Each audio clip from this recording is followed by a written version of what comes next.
쉬셨잖아요. 그죠? 그러니까 하나님의 편에서 보면 그 일곱째 날은 모든 일을 마치고 난 다음 날이에요. 그런데 인간이 언제 창조되었습니까? 인간은 몇째 날에 창조되었죠? 사람이 몇째 날에 창조되었죠? 네? 이걸 보기를 드려야 돼요? 사람이 몇째 날이에요? 여섯째 날이잖아요. 여섯째 날. 자, 여섯째 날 사람이 창조되어졌고 하나님께서 일곱째 날에 복 주셨으면 사람에게 일곱째 날은 일이 끝나고 난 다음이에요? 일을 시작하기 전날이에요? 일을 시작하기 전날입니다. 안식은 뭐냐면 하나님 우리에게 주신 안식의 참된 의미는 그동안 엿새 동안 수고했으니까 이제 쉬어라 이게 아닙니다. 안식의 의미는 하나님은 물론 그런 의미로 주셨어요. 그런 의미가 포함되어 있습니다. 왜냐하면 첫째 날, 일곱째 날 계속 돌아갈 거 아니에요. 돌아가면 결국 이리 만나나 저리 만나나 똑같지 않습니까? 그러나 굳이 하나님께서 인간을 여섯째 날 만드시고 그 다음 날을 일곱째 날을 안식일로 지정하셨던 것은 분명한 의미가 있다는 거예요. 안식은 수고했으니까 쉬라고 하는 보상의 개념이 아닙니다. 우리가 주일, 안식일을 생각할 때 보상적 개념으로 안식일을 생각하면 안식일의 주인은 누가 돼요? 내가 됩니다. 성경의 주님께서는 인자가 안식의 주인이라고 했습니다. 그런데 만일 우리가 엿새 동안 열심히 일했으니까, 닷새 동안 열심히 일했으니까 이제 주일, 안식일은 쉬어야 되지 않겠어? 이렇게 생각해버리면 안식일의 주인은 하나님이 되는 것이 아니라 내가 되는 거예요. 그래, 안식일은 누구를 위해 있어야 돼요? 나를 위해 있어야 되는 거예요. 나에게 편안한 날이 돼야 되고, 내게 쉼이 되는 날이 돼야 되고, 나에게 기쁜 날이 돼야 되고, 나를 위한 날이 돼야 되는 거예요. 내가 엿새 동안 일했는데 왜 안식일, 주일날 또 예배를 드려? 힘들게. 이건 뭐예요? 첫 번째, 우리가 안식의 의미를 모르는 거예요.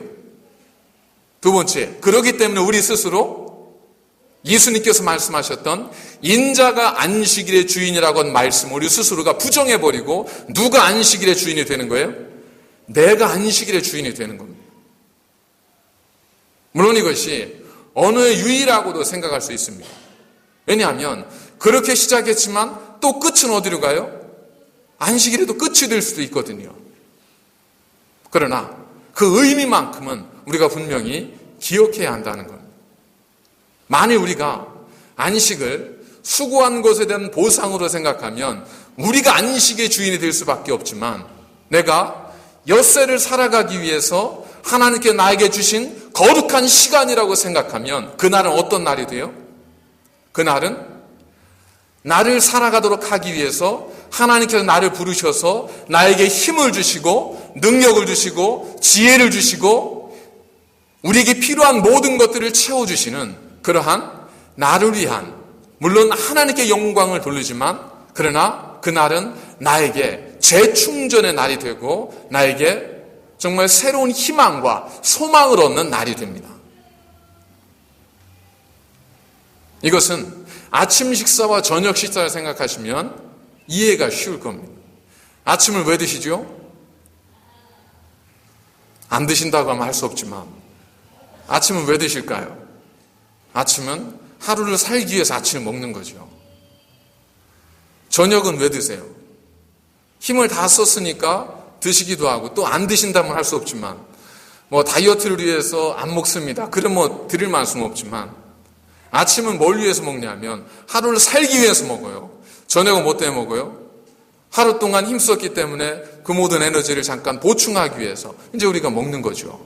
그러니까 아침은 일하기 위해서, 저녁은 일한 것에 대해서, 이 의미죠. 마찬가지입니다. 안식일이 출발이라고 하는 것은 하나님을 통해서 우리가 힘과 능력을 공급받는 날이 되는 겁니다. 그러니까 누가 없어서는 안 돼요.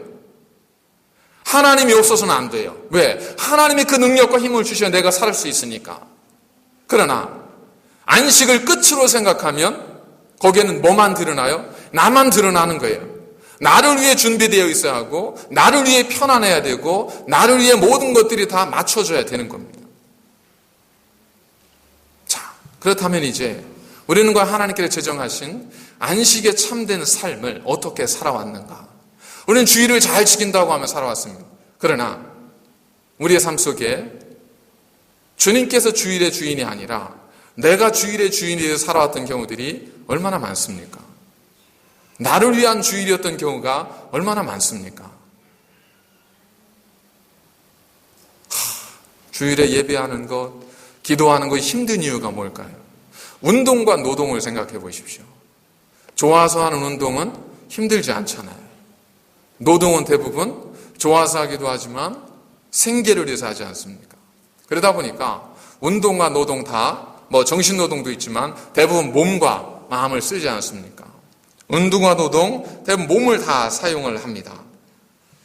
자, 그러나 운동을 하고 난 후에 노동을 한 후에 보면 둘 다 피곤하긴 마찬가지지만 운동을 마친 사람은 야, 이제 일할 맛 난다 그러죠. 노동을 마치고 난 사람은 이제 더 이상 못하겠다 그럽니다. 똑같이 몸을 썼고 똑같이 땀을 흘렸고 똑같이 피곤해졌지만 그러나 어떤 사람은 이제 힘쓸 수 있겠다고 이야기하고 어떤 사람은 이제는 더 이상 힘이 없어졌다고 이야기를 하는 겁니다. 우리가 하나님의 주신 능력과 그 힘을 가지고 하루 한 주를 살게 되면 안식의 의미를 성경적 의미로 회복해버리면 안식일은 이건 나를 위해서 하나님을 위해서만이 아니라 나를 위해서 없어서는 안 되는 날이에요. 왜냐하면 하나님께서 이 날을 특별하게 복 주셨고 이 날을 하나님께서 그 백성들에게 힘과 능력과 위로와 지혜와 권능을 주시기 때문에 그렇습니다. 그래서 아침밥을 먹지 않고 일하면 힘든 것처럼 이날 주님을 만나지 못하고 일하면 한 주가 힘들어질 수밖에 없는 거예요. 그리고 한 주를 삽니다. 주일을 맞이하게 되죠. 그때 어떤 의미가 또 있어요? 한 주 동안 하나님께 나의 모든 삶 인도하신 것에 대한 감사의 의미로 주일을 시작하고 또한 새롭게 시작될 한 주에 대한 힘을 공급받는 시간으로 우리가 안식일을 주일을 맞이하는 겁니다. 모든 것이 기뻐지게 되고 모든 것이 은혜가 될 수밖에 없습니다. 어떻게 될 때? 안식일의 주인을 내가 아니라 하나님으로 삼을 때 이것이 우리에게 참된 쉼입니다. 우리에게는 육체적 쉼이 필요합니다. 밤이 되면 쉬셔야 됩니다. 밤이 되면 일하는 것을 내려놓으시고 가족의 품으로 돌아가셔서 가족과 함께 쉬셔야 됩니다. 물론 사회가 달라져서 이제 밤에 일하시는 분도 있잖아요. 그럼 어떻게 해서든 가족과 함께 쉴 수 있는 시간을 마련을 하셔야 됩니다. 그것은 하나님이 정하시는 것을 우리가 거부하지 않고 인정하는 겁니다. 일이 나라가 어디라고 했죠? 덴마크라고 했죠. 덴마크에 중요한 두 가지의 문화가 있는데 거기는 안테의 문화와 휘게의 문화가 있습니다. 안테의 문화를 소개해드리겠습니다. 안테는 뭐냐면 철수, 영희처럼 그 나라에서 흔한 이름이에요. 그래서 안테의 문화, 안테의 법칙이라는 것은 그냥 보통 사람의 법칙입니다. 이것이 그 나라를 행복하게 만드는데 안테의 법칙이 10가지가 있는데 그 중에 몇 가지만 소개를 드리겠습니다. 내가 특별하다고 생각하지 마라. 남들과 같은 위치에 있다고 생각하지 마라. 남들보다 똑똑하다고 생각하지 마라. 남들보다 더 나은 위치에 있다고 생각하지 마라. 남들보다 더 많이 한다고 생각하지 마라. 너는 못났다 이 얘기가 아닙니다. 너희의 부족함과 너의 한계를 겸손하게 인정하라는 겁니다. 그걸 인정할 수 있을 때 비로소 우리가 분주함 속에 바쁨 속에서 내 마음이 죽어가면서 건강을 해치고 행복을 해치지 않고 그걸 인정할 때에 우리는 비로소 건강한 삶을 살아갈 수 있다는 겁니다. 덴마크는 아이러니하게도 항우울제 복용률이 높은 나라 가운데 하나입니다.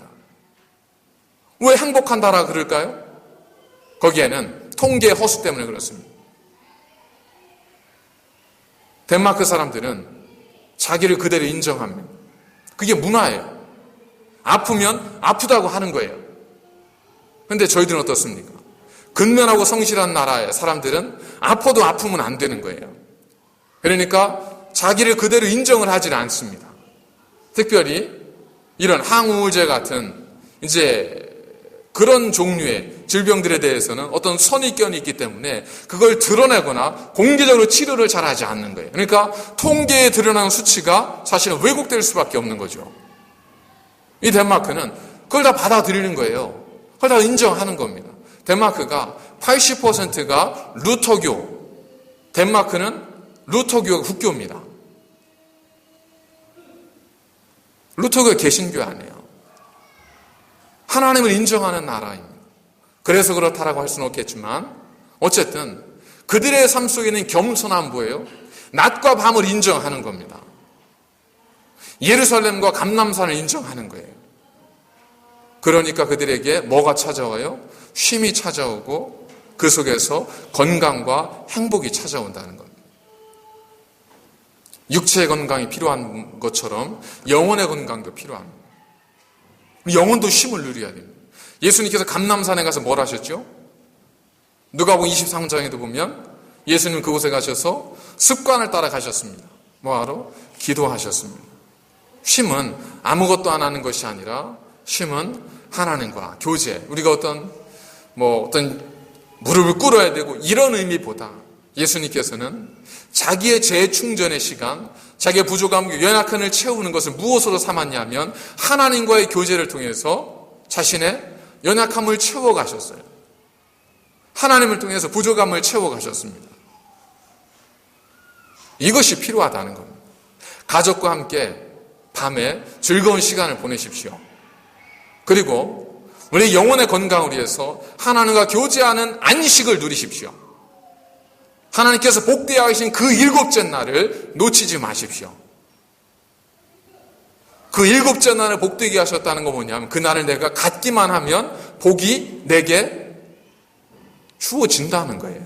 이것처럼 쉬운 게 어디 있습니까? 우리는 다 어떻게 해요? 권선징악이잖아요. 선을 행하야 복이 오는 거 아니에요. 인과응보지 않습니까? 행한 대로 복이 오는 거지만 하나님께서 말씀하신 놀라운 비밀은 뭐냐면 일곱째 날에 복 주셨기 때문에 그 일곱째 날은 내가 안식일로 취하면 나는 뭐가 되는 거예요? 복을 가진 사람이 되는 겁니다. 이게 얼마나 쉬운 일이에요. 이게 얼마나 간단한 일입니까? 주님을 통해서 쉼을 누리시고 주님이 주시는 정말 참된 안식을 누리셔서 저희들도 좀 건강하고 행복한 가정, 얼굴빛 속에 근심보다 그래 나는 부족해, 그래 나는 주님께 기도하고 내려놔 라고 말할 수 있는 그러한 겸손한 표정들이 우리 얼굴 속에 드러날 수 있는 그러한 새날교회와 여러분들의 가정들이 되셔서 하나님의 복이 날마다 충만하시기를 주의 이름으로 간절히 축원을 드립니다. 기도하시겠습니다. 하나님 감사를 드립니다. 오늘 주님 앞에 하나님 말씀을 들었습니다. 하나님 저희들의 부족함을 채우시고 우리의 약함을 붙들어 주시옵소서. 우리의 겸손함을 우리가 갖게 하여 주셔서 우리의 생각으로 모든 걸 하려고 하는 어리석은 마음으로부터 자유케 하시고 낮과 밤을 인정하며 일하는 것과 쉬는 것을 인정할 수 있는 지혜로운 삶을 살게 하여 주옵소서. 예수님의 이름으로 감사드리며 기도하옵나이다. 아멘.